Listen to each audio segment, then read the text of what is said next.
to the Indie Wrestling Guide with your hosts, the Hall of Fame referee, JHawk, the not-so-mysterious benefactor, JGold, and the legendary Charly Butters.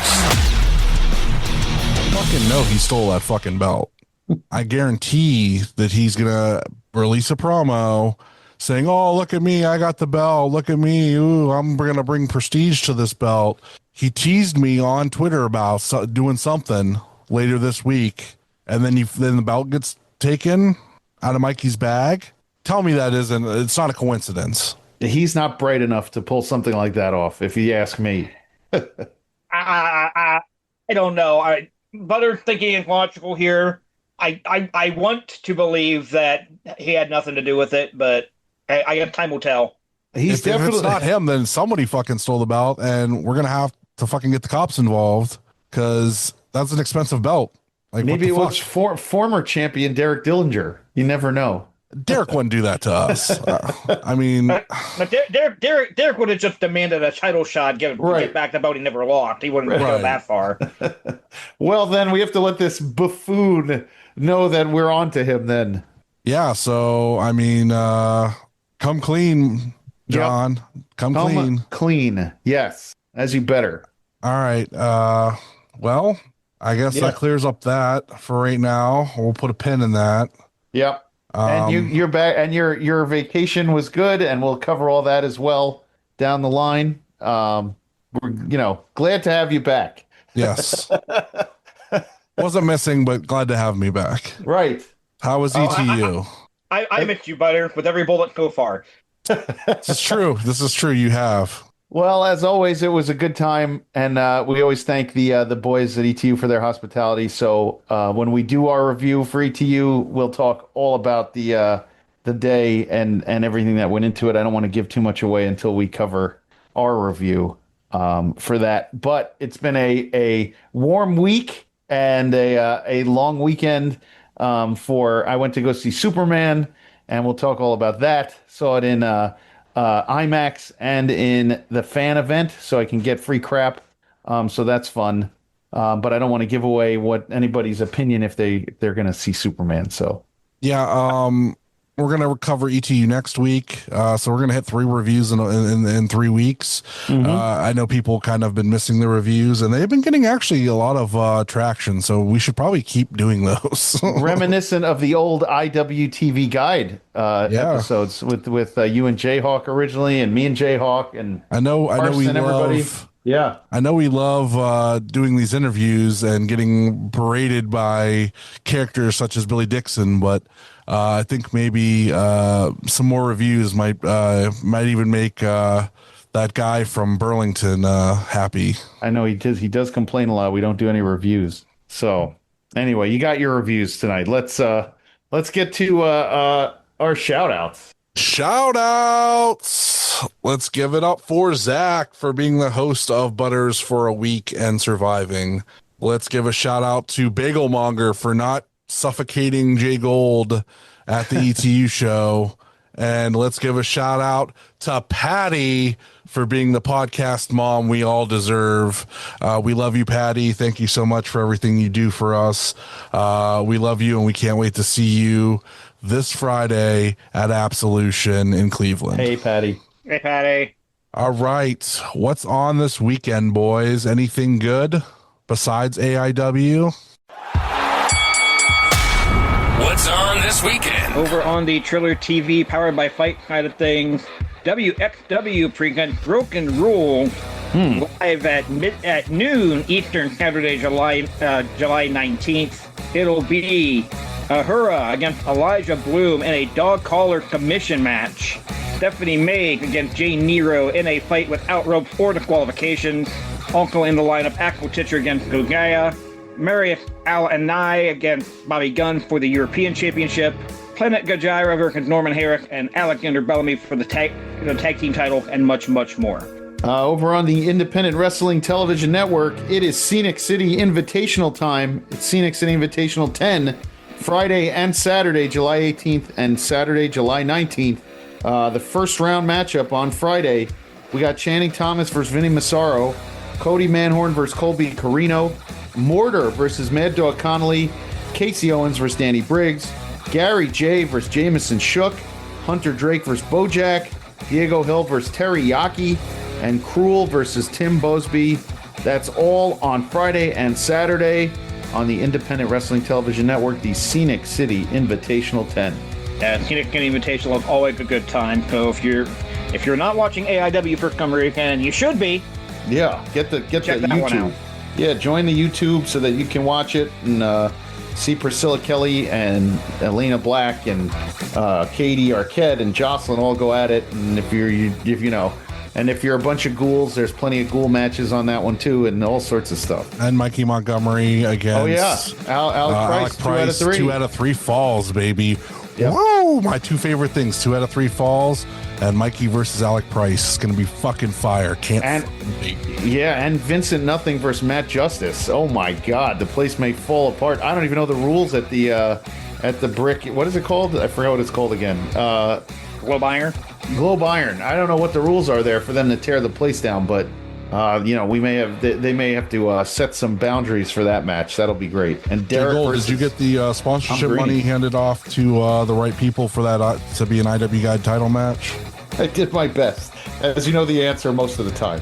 I don't know if the title will physically be there for that show, but it can be a title match nonetheless. Mm-hmm. All right, let's get into this review. Doing a review. And this time we are reviewing AIW Cash rules everything around me. Cream, get the money. Dollar bill, y'all. God, we're the fucking whitest people ever. Jesus Christ. There was no seasoning on that at all. Fuck. Yeah, I noticed I didn't even try. I'm throwing that out there. Good on JHawk for not jumping that one. And this show took place June 21st at the Tadmor Shrine in Akron, Ohio. I still cannot get used to the white walk of the Tadmor. I know it's been like a year now. I was just going to say that to you. I feel like the white walls just kind of, sometimes it kills some of the vibes in there. Brother, this was after Toy Hio. I was running on 2 hours of sleep. I had just dealt with Joel Gertner and that whole cast of characters at Toy Hio. And then I showed up here in the extreme heat to watch this show, and I had a blast. It was a lot of fun. It looked like, and I saw you in the corner back there doing your thing. Yeah, I hung out with Stacy and Pam, and I made sure Stacy stayed hydrated, and then we tried the new 7-Up Zero Sugar, because he's a zero sugar guy too, and we bonded over enjoying that, and we had a real good time. Stacy and I talking wrestling is one of my favorite things, especially at a wrestling show. Yeah. When you can just react to the craziness of AIW is always a blast. So heck yeah. And there was a YouTube Freeview match on the card. It was scheduled to be Vic Vike against Alec Melee. Vic Vike got moved elsewhere on the card, which we'll talk about a little bit later on. So Malcolm Cambridge took his place against Alec Melee. A fun little opener to get the crowd warmed up.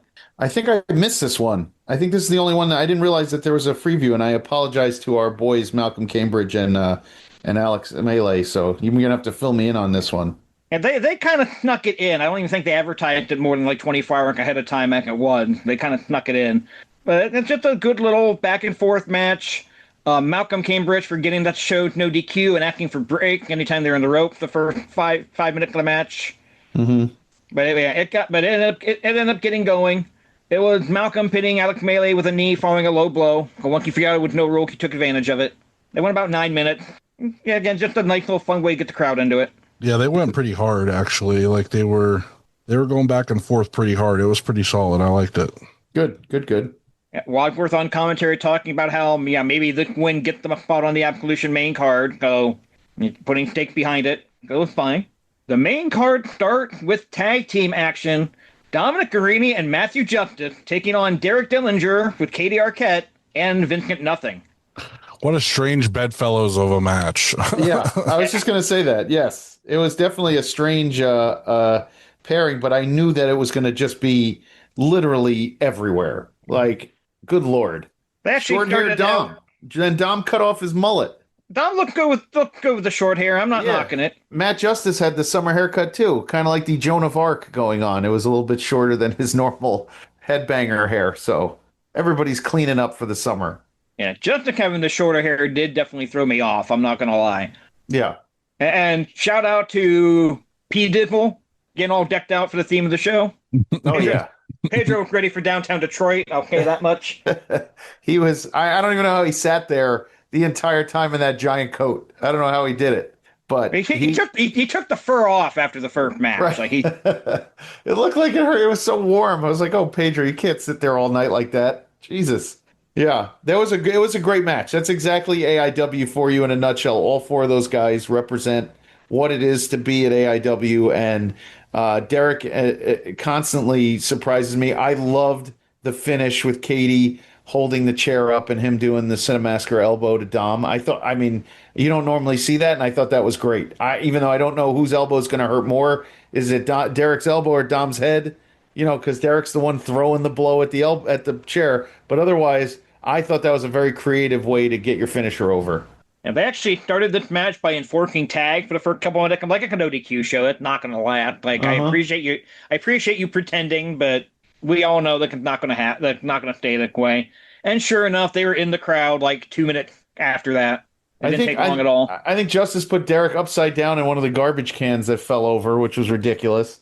And Dom and Vince and Nothing were up in the crowd at one point. Like everybody was all over in the bleachers and everywhere. So that was a lot of fun. Yeah, we couldn't see much. Like every time they went out in the crowd, we just kind of just chilled. We're like, as long as they don't come over here towards us, we're fine. So, And Justice got buried underneath like 2 dozen of the ringside chair. Go, congratulations, you bought a chair. Now you're standing room only anyway. Yeah, cause that was the thing that happened. Yeah, at one point though, they did finally remember that the ring existed. And Nothing and Justice both got knocked off the apron through a table, which left Derek against Dom. And of course, JGold mentioned the finish, the Kinemaster elbow into the chair. 20 minutes and 49 seconds for the opening match of the main show. Insane how long this match got. I mean, then Thorne said he wanted to give matches more time. That's why they had fewer matches on it. So. Yeah. I was gonna say it didn't feel that long, like as far as how it fit there. So we go from there to my personal favorite match of the night. This was fucking great. Alec Price, Mikey Montgomery 1-on-1. God. oh my God, yes. Look, everybody knows that I'm a huge Mikey fan. This match was excellent from start to finish. Alec Price fucking wrecked Mikey for like 90% of this match. Mikey coming back full heart and fucking taking it to Alec Price to show that he can fucking get it done. That's what Mikey does best in the ring, and I fucking loved it. It was, I mean, Alec did that stomp off the stage through the door. I mean, fucking just hit him with the crutch, just fucking did everything he could to try to put Mikey down, and Mikey kept coming back. It was excellent. Great storytelling. it was exactly what you wanted from these two guys. Every move looked like it was high impact. Everything Alec Price does is high impact, but Mikey stayed with him stride for stride.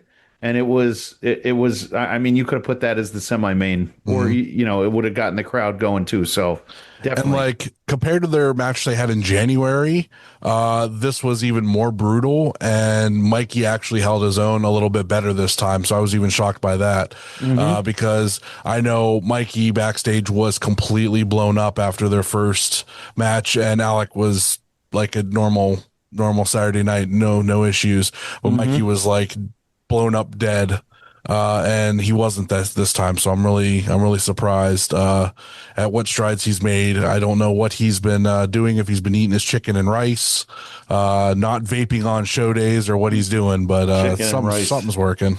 It was perfectly done too. But while we're talking at the beginning of the match, just because these matches are no DQ doesn't mean these guys are going to use a lot of weapons, but it does mean they can get creative. And one of the first moves after Wadsworth did that, Price puts Mikey in a torture rack and just runs him face first into the fucking ring post. Like, Jesus Christ. I love the AIW announcers table, like with the whole AIW logo. I think that's very clever. It looks very much like Monday Night Raw. It's just a cool little wrinkle that they add to that with the two of them in the AIW polo shirts. So And then when Alec Price gets the crutch from the fan and starts hitting Mikey with it, Dustin telling him to hit Baddock, which I thought was fucking great. I like Baddock, but it's still like fun when people are like, hit Baddock. Yeah, absolutely. Baddest taking bumps. That's what we need to aim for. Price hit a stalling brainbuster onto the top turnbuckle. Didn't get the pin off of it. Fucking brutal. Mikey gets the win with the Tornado DDT. 16 minutes and 43 seconds. So again, plenty of time. Mm-hmm. And Price issued the challenge for 2 out of 3 for Absolution. So we're going to get that. It's going to be fucking great. I felt like they were going to form a team. I was almost expecting them to maybe even after the 2 out of 3 falls, form a team and go after the tag titles. I'd be okay with that. You may see that. I'm digging though 2 out of 3. You let those guys run and don't do 2 quick pinfalls and then give me a longer third. I want to see a well put out, well thought out 2 out of 3 falls match. JGold wants you guys to go an hour. Yeah, why not? Why not? I would not argue. Make it make sense. Yes, as long as it makes sense. Yeah, I would not argue with 30 to 45 minimum if they go an hour. That's those 2 guys. Yeah, that'd be fantastic. Yep. From there, we get tag team action. It is the Cosmic Cowboy, Shelby Wilder and Paul London against Beef Jerky Jitsu, Kaplan, and Tyson Riggs. 4 absolute lunatics. Yeah, I was impressed how well Shelby and London work together. Like this needs to be a regular team. This is the second time they've teamed. This is a match out of the AIW Insane Asylum, is what I'm going to call it, with just 4 crazy competitors. And like you said, Cosmic Cowboys work well together. They've teamed together before, so it didn't surprise me that they were on the same page. But what really shocked me was how well the other 2 worked together. Well, Man Bear Pig Kid as a face is very, very uncomfortable. I was very uncomfortable with smiling, high-fiving Man Bear Pig Kid. So I was glad that it was, we don't have to pretend anymore, but that made me very, very uncomfortable. I never saw him as a face. I saw him as a bad guy that just had this weird, thought that he was a good guy when he was really a piece of shit the whole time. So, I really thought, I was like, ugh. I'm like, what is he doing? So that's how I always reacted to it, was that he was just a crazy guy that thought he was a good guy when he really wasn't. And this just proved it by turning his back on Kaplan and letting Kaplan get the shit beat out of him. So I honestly was like, thankfully we don't have to watch that anymore. But the some of his kicks come in awfully sloppy and some come in really crisp. So I always laugh at that. Like some of them are like, that should have been great. Stacy really put him over to me, and I really paid attention to some of the stuff that he does, and I got to give him credit. He has improved leaps and bounds. Yeah. So, yeah, some of his kicks are still sloppy. Kicks are a hard thing to control to not hurt your opponent legitimately, but do safely on wrestlers, especially with how young he is. It's going to take some time for him to really find that control, but I feel like he'll find it. Yeah. And he just has to kind of just trust in himself and his opponent that they'll protect themselves and just go for it. This feels like this is leading to Kaplan versus Man Bear Pig Kid in a match at Absolution, if you ask me, which we saw the last time Kaplan faced him one-on-one. It did not end well for Man Bear Pig Kid. So no, it certainly did not. We'll see what happens if Tyson can step it up or not. Yeah, I think that's the pathway for that one.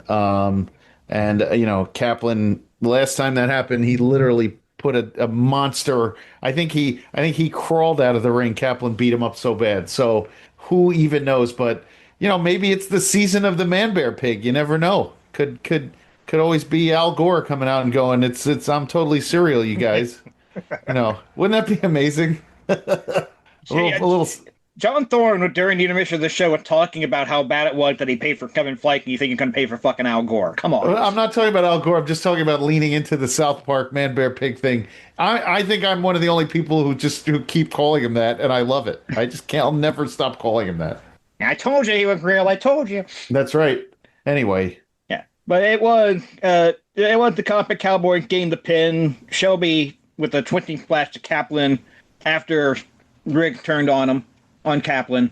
We go from there to a first of 2 ladies matches on the card. And by the way, he threw salt or powder in Kaplan's eyes, which is even better. Kaplan blinded where he was trying to figure out where everyone was absolutely great. So I was just glad it wasn't cocaine, because if you fucking give a bear cocaine, right, yeah, right, cocaine Jesus bear. Christ, that could have been very bad for everybody in the crowd, not just the opponents. Right, everyone in the crowd as well. But we go to the first of our 2 women's matches of the night. Katie Arquette with Derek Dillinger against the debuting Priscilla Kelly. I was all for that, by the way. The Katie Arquette Priscilla Kelly pairing. I think that is a perfect pairing, JHawk.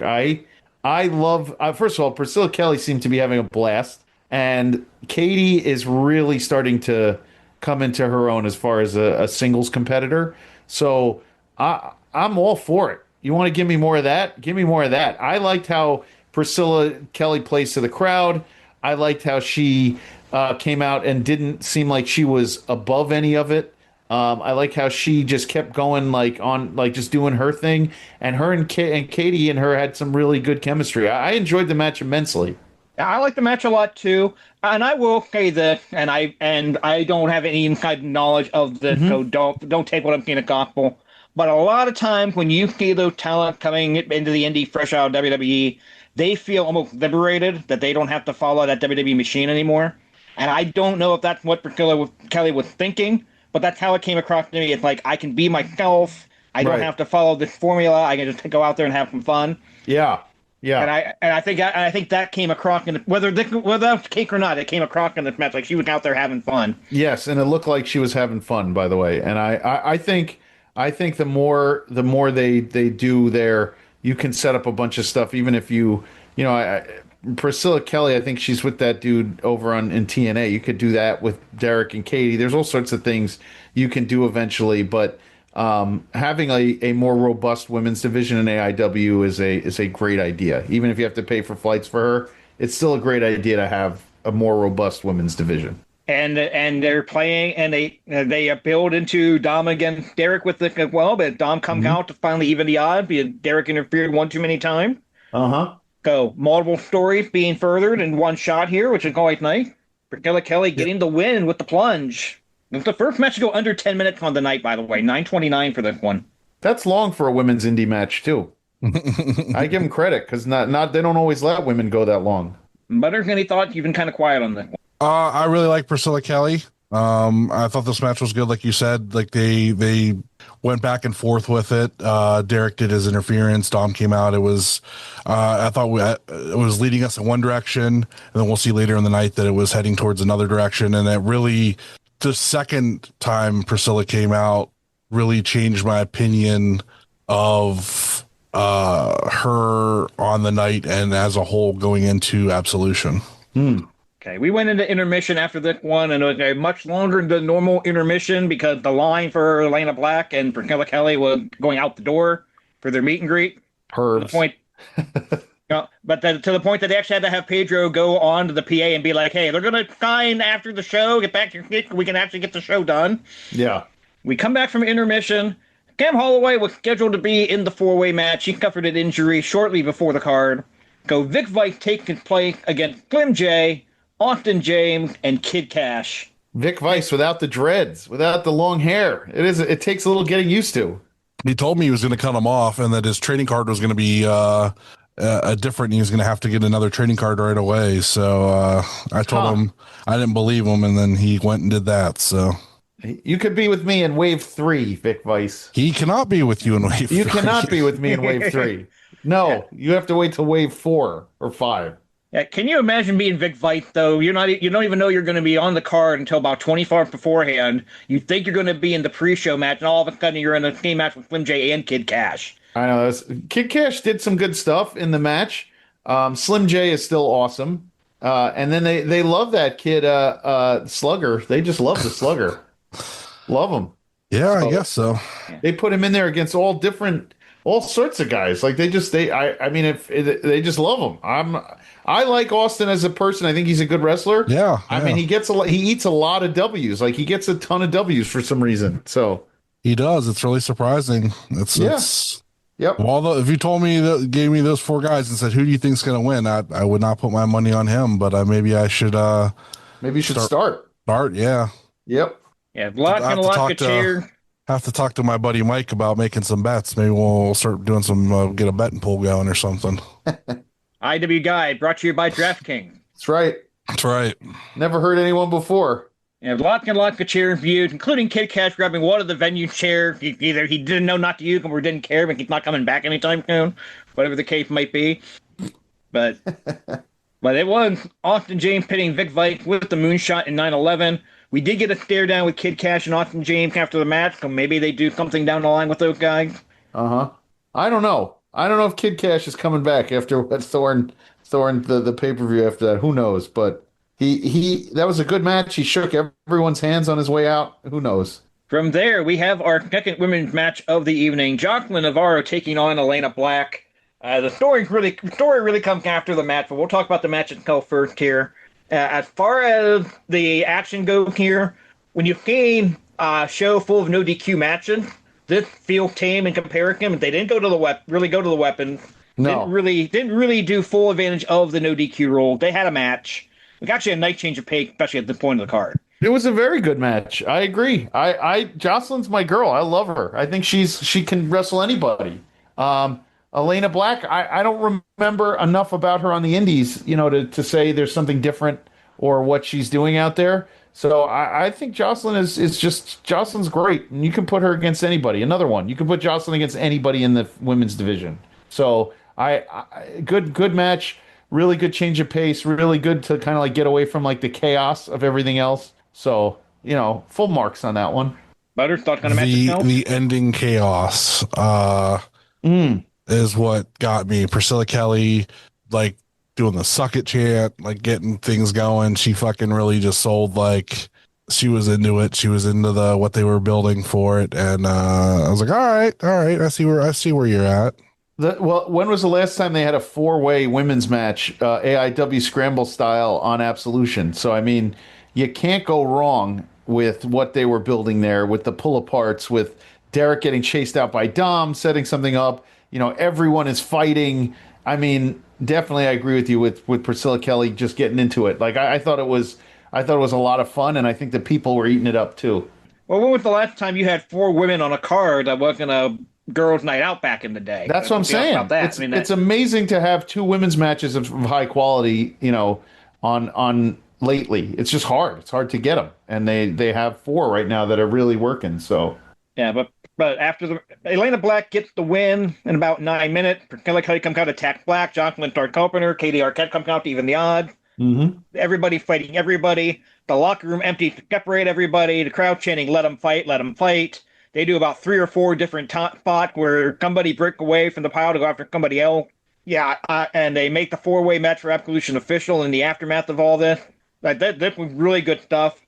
Shout out to Alberti for calling out, "Hey, how'd they make that match when Wadwork out here next to me?" Wadwork goes, "I have no power. What are you talking about?" Yeah. So maybe it's just me, but I realize, like, pull aparts for me, they get me hyped for future matches. So I think it all stems from, like, when Stone Cold pushed Tyson. They went back and forth, and that big pull apart. I think that's where that hype comes from for me. And I think that's why, like, twice now that the pull aparts what drew me to, like, the next match. Like, I was like, oh, I fucking can't wait to see this. Yeah, if a pull apart is done right, it's the perfect way to build a future match. Absolutely. Yeah, absolutely. And if they're done wrong, they are a pain in the ass, especially when you're in the middle of trying to fucking do it. But it happens. It happens sometimes.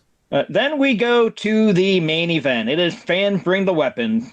The Vision, accompanied by Nipsey Nash. Isaiah Broner, accompanied by Josh Prohibition. And Eric Taylor, accompanied by the Duke. Taking on Wes Barkley, Chuck Stone, and PME.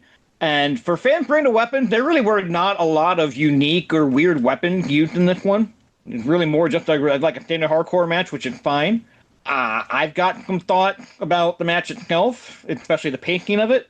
So fairly early on, Fonzie comes out to keep Nipsey from hitting Marina with a chair, ends up knocking him out, carrying him to the back.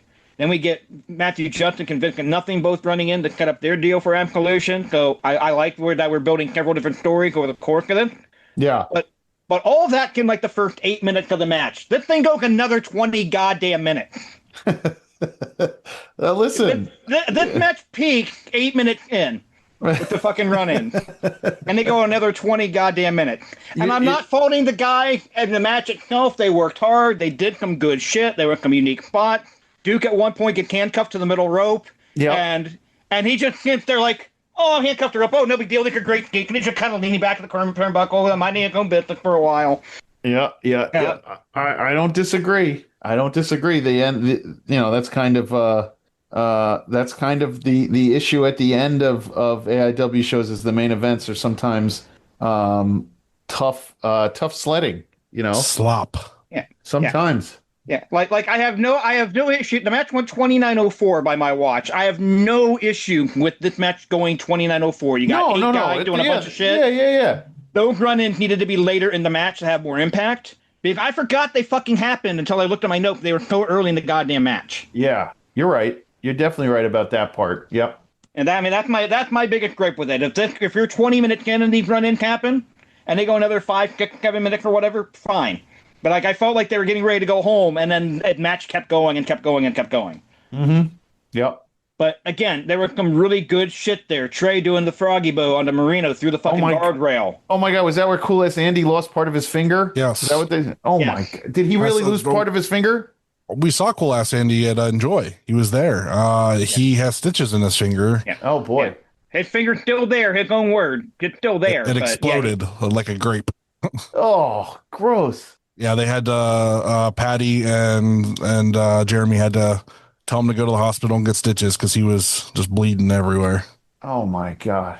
I think I saw him back up after that play, but that was dope. That froggy bow was dope. I love that move. That was pretty sweet. Yeah. You need a bigger ring because I like to see him like leap across and really do the frog, motion like the pike before he drops that elbow. It's great. Yeah, but they teased a spot where Chuck Stone's gonna hit Duke with a chair. Eric Taylor stopped him, and Chuck's like, "Hey, it's going for you and me. Fuck the Duke. Fuck this guy." Yeah. And Eric Teagan's like he's gonna hit the Duke. He goes to hit Stone instead. Don't grab the chair because he's waiting for it. Again, brilliant spot. Builds their match up. Builds their history up, and a bunch of shit happened after that. Again, that was a perfect spot to be a go home spot, and they did like another 5 minutes after that. You know what? You're right, because then they went like down to the floor, and I think it was Marino with a broom, and like, what was Philly the one who took the pin in this match? Yes. Yeah, you're right. There was a lot going on. There was a lot of stories to be told. Yeah. This match went so long that Nipsey Nash was carried to the back, came back out to be part of the finish, and I couldn't even be like, why the fuck he back out there already? Because it was like 20 minutes later. I can absolutely believe he had enough time to recover and come back out. Fonzie had him on his shoulders, and he was losing him halfway up the steps. Poor Fonzie. Well, poor Fonzie, 7 years old, trying to carry a human. That's what I'm saying. Being back. He's trying to fireman's carry this guy up 2 flights of steps and then over into the back, and he couldn't do it. He ended up dragging him in the back. Even fucking Duke, when Duke finally gets free from the handcuff, he put a bunch of thumbtack onto Chuck Stone and dumped the fucking Duke bomb. Yes.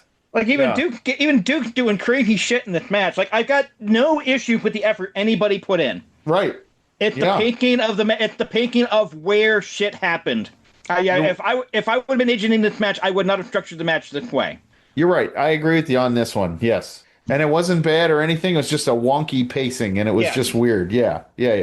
If there were 2 or 3 plays where I felt like would have been good go home spot, to the point that the finish felt anticlimactic at that point. That's true. When a match gets away too long, the finish does feel anticlimactic. Yeah. Anyway, what do we got? Your thought? Yeah. I don't know what you're talking about. I was on my way home when this match happened. Oh, for fuck's sake. Well, we gave it to you. There you go. All the reasons you listed is exactly why I left, because I knew it wasn't going to be anything but what you listed. Like, I just had a vibe. I was like, nah, I'm not going to enjoy this. I dig it. Yeah. And like I said, I like some of the people in the match. I'm good. You quit throwing 5-6 people on teams in the main event on me. I get it. I get why. I'm good. I'm gonna leave. It's not for me. I'm okay with the why. You're trying to get as much absolution build up bank you can. Right. You don't want to put the titles on the line because Right. you're giving away finishing at that point. Right. Yeah, so I have no issue with this being the 8-person tag. I have no issue with the fans bring the weapons.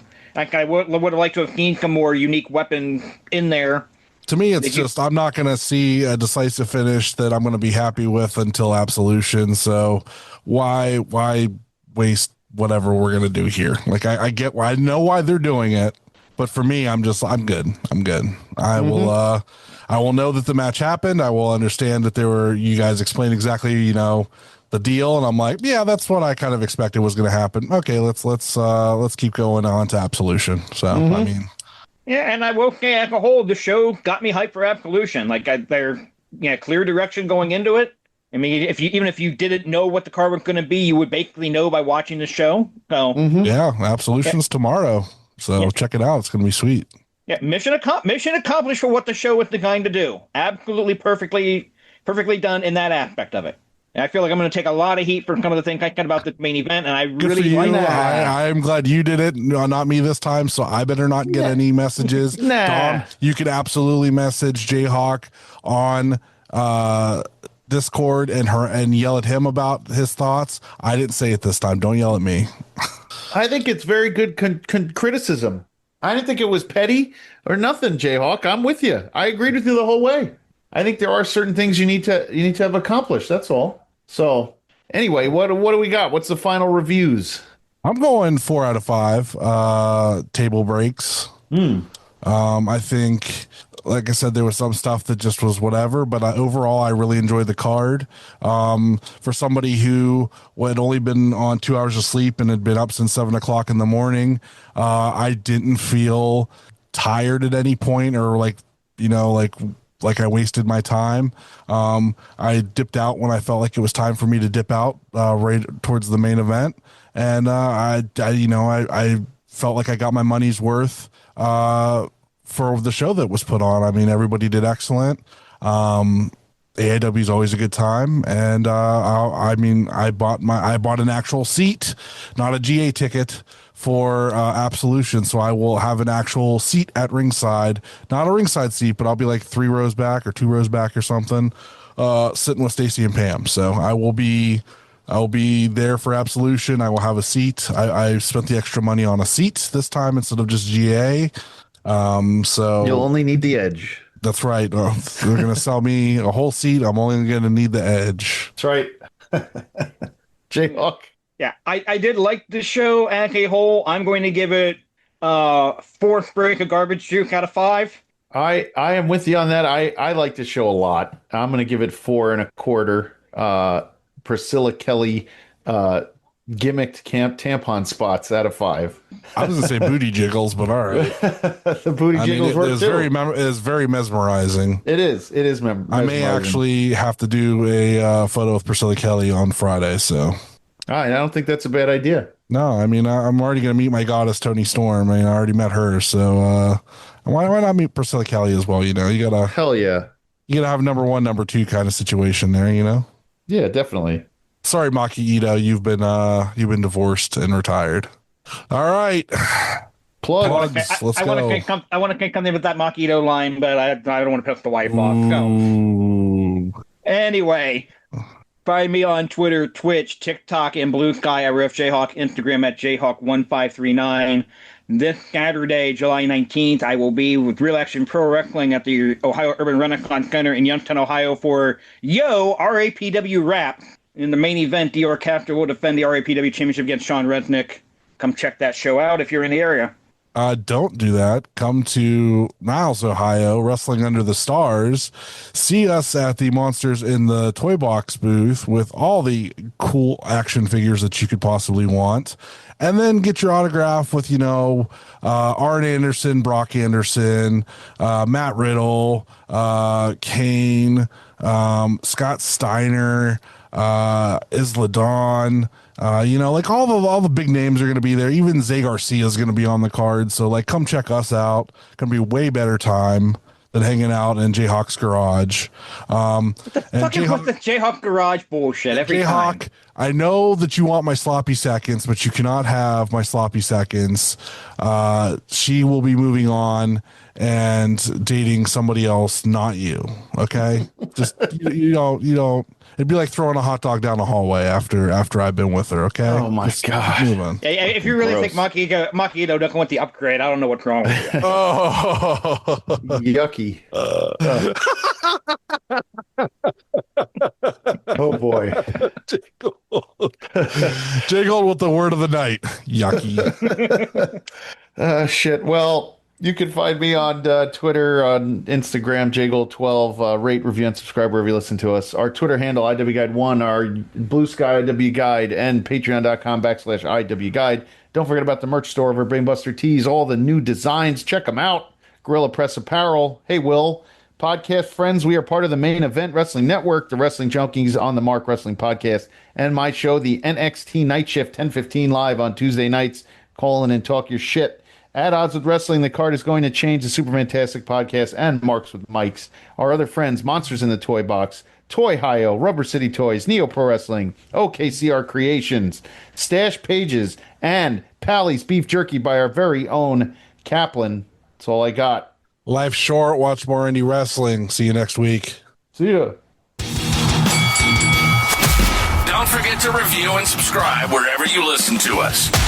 Find us online at Facebook and Instagram at the Indie Wrestling Guide.